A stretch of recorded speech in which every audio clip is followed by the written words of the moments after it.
욥기 14장. 여인에게서 태어난 사람은 생애가 짧고 걱정이 가득하며 그는 꽃과 같이 자라나서 시들며 그림자같이 지나가며 머물지 아니하거늘 이와 같은 자를 주께서 눈여겨보시나이까.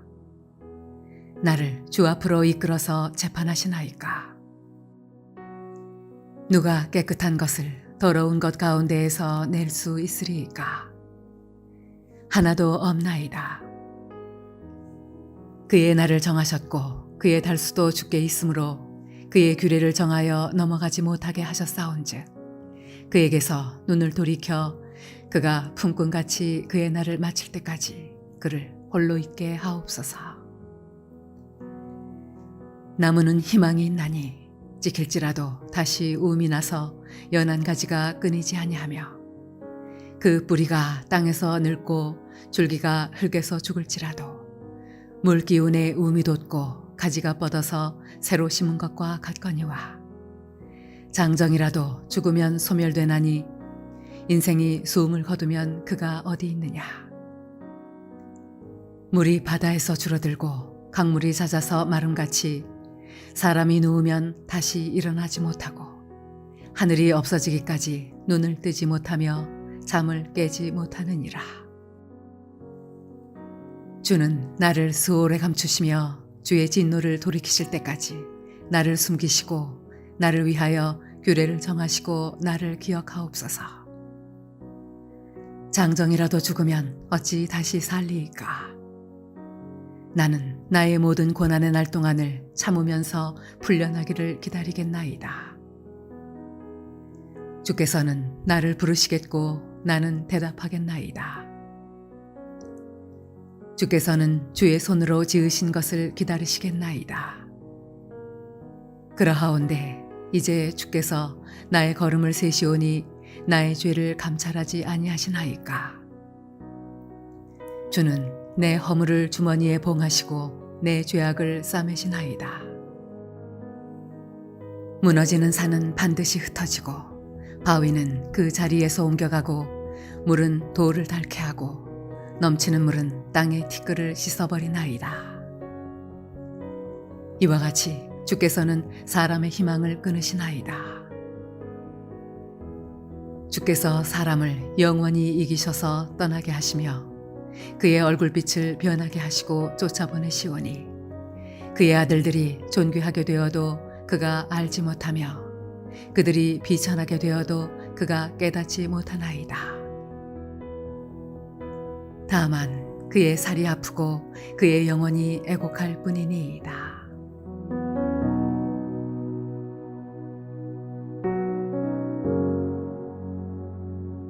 할렐루야. 사랑하는 물레동교회 성도 여러분, 이 하루도 하나님의 은혜 가운데 복된 삶 살아가시기를 주님의 이름으로 축복합니다. 어느 날 한 장군이 전투에서 패배하고 난 이후에 자기의 삶을 스스로 포기하고자 산에 올라가 한 나무 앞에 앉았습니다. 그때 나무 밑에 한 작은 굴로 개미가 먹이를 물고 가는데 굴 입구에서 계속 먹이를 떨어뜨렸습니다. 그 모습을 유심히 지켜보던 이 장군은 자기가 죽고자 하는 그런 마음도 잊어버린 채 이 개미가 먹이를 떨어뜨린 횟수를 세어보기 시작했습니다. 그런데 69번을 떨어뜨리고 70번째 그 먹이를 물고 들어가는데 성공했습니다. 그때 이 장군은 그 개미를 보고 야, 내가 여기서 좌절하면 저 개미보다 못한 사람이 되겠지. 나는 겨우 한 번밖에 실패하지 않았는데 다시 일어서자 라는 마음을 가지고 용기를 내어 일어섰다고 합니다. 욥은 오늘 친구들과의 계속 논쟁 가운데 있으면서 더 깊은 상처 속으로 빠져 들어갔습니다. 그러면서 본문에서 자신의 무력함을 깨닫고 고백을 합니다. 그리고 그는 이 고백 속에서 실패를 딛고 일어서는 교훈을 얻게 됩니다. 이제 오늘 우리는 말씀 속에 우리도 동일한 아픔과 또 실패의 현실 속에서 어떻게 그 모든 좌절의 자리를 박차고 딛고 일어설 수 있을까? 몇 가지 교훈을 통해서 또 귀한 말씀의 은혜를 나누고자 합니다. 먼저 우리가 실패를 딛고 일어서기 위해서는 희망을 다시 가져야 됩니다.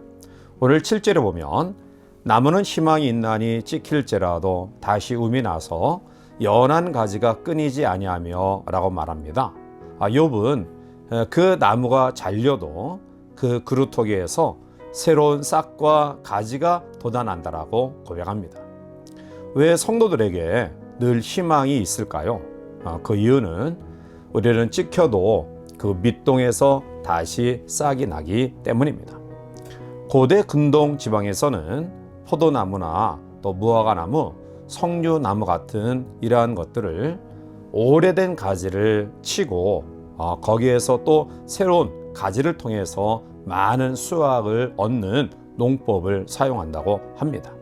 그처럼 찍힌 상황을 승화시키면 거기에서 더 많은 열매를 맺을 수 있습니다.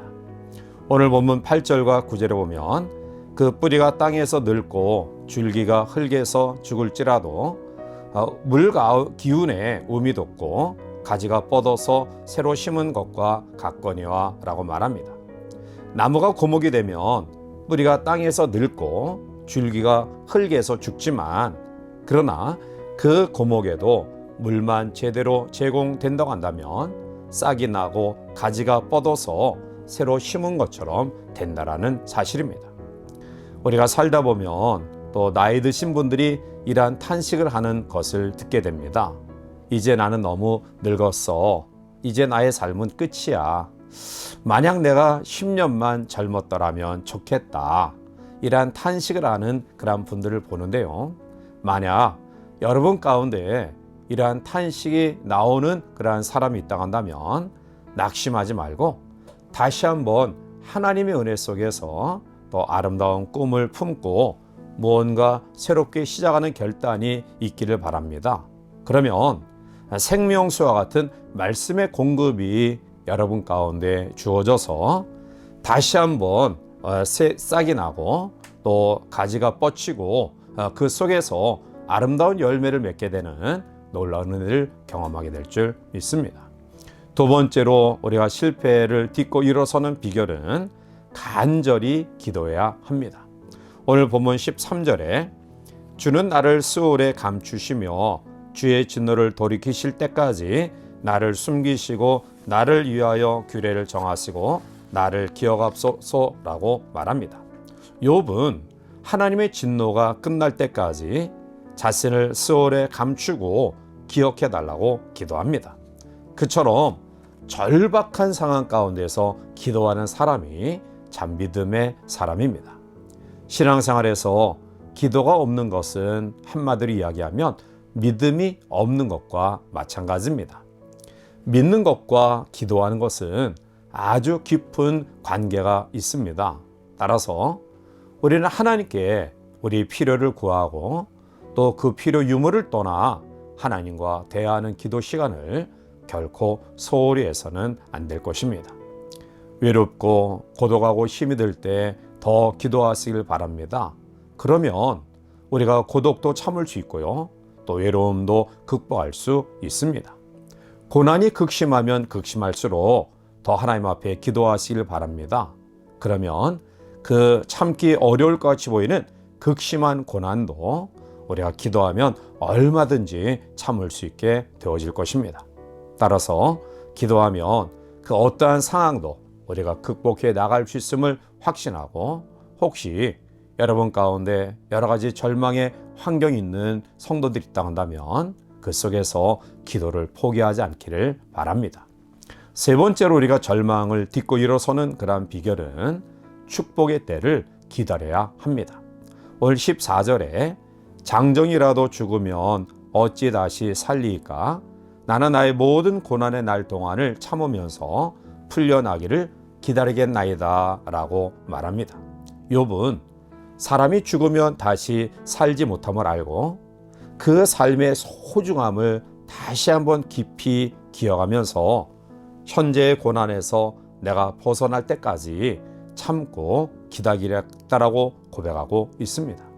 그처럼 기다릴 줄 아는 사람이 승리합니다. 가끔 우리 주변의 사람들을 보면 인간관계나 또 공동체의 생활 가운데서 처음에는 잘 참다가 마지막 끝까지 기다리지 못해서 나중에는 결국 어떤 패배와 또 낙심의 모습들을 가지는 그러한 사람들을 보게 됩니다. 따라서 오래 참고 기다릴 줄 알아야 극한 그러한 환경 속에서도 능히 극복할 만한 믿음과 능력이 생깁니다. 욥은 심한 고통과 고난 가운데서 또한 친구들의 정죄 가운데서 나는 하나님과 깊은 교제 가운데 있다. 하나님은 자신을 찾으신다 라는 믿음의 확신을 가지고 하나님의 선한 조치를 기다렸습니다. 그는 동시에 하나님의 사랑을 확신하고 하나님이 지금 자기의 모든 상황을 세세히 살피고 계시며 또한 더 나아가 자기의 죄를 덮어주시는 하나님의 은혜가 있을 것을 고백하고 있습니다. 그처럼 우리가 하나님의 은혜와 사랑을 확신하고 어떠한 고난 가운데서도 낙심하거나 좌절하지 말고 다시 일어서기를 바랍니다.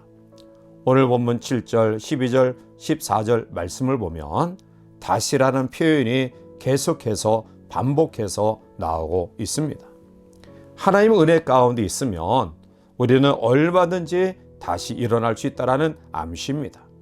하나님은 언제나 다시 우리에게 기회를 주시고 또 하나님은 언제나 우리 가운데 희망을 쏟아 주십니다. 따라서 느낌상의 패배가 우리 가운데 있다 할지라도 또 실제적으로 우리의 삶의 패배, 아픈 환경이 우리 가운데 있다 할지라도 하나님을 붙잡고 또 하나님 앞에 기도하며 다시 일어나시기를 바랍니다. 그리고 하나님의 놀라운 축복과 회복의 은혜를 경험하는 복된 성도들 되시기를 주님의 이름으로 간절히 축원해 드립니다. 함께 기도하시겠습니다. 참 좋으신 하나님, 곤고한 이 세상 속에 모두가 희망을 이야기할 수 없는 환경 가운데 있지만 믿음을 가진 우리 성도들은 하나님 앞에서 희망을 가지게 하시고 능력이 하나님께 기도하게 하시고 하나님이 반드시 회복과 축복의 은혜를 허락하심을 확신하면서 오늘도 당당하게 믿음으로 이 하루를 개척해 나갈 수 있도록 인도하여 주시옵소서. 예수님의 이름으로 감사하며 간절히 기도하옵나이다. 아멘.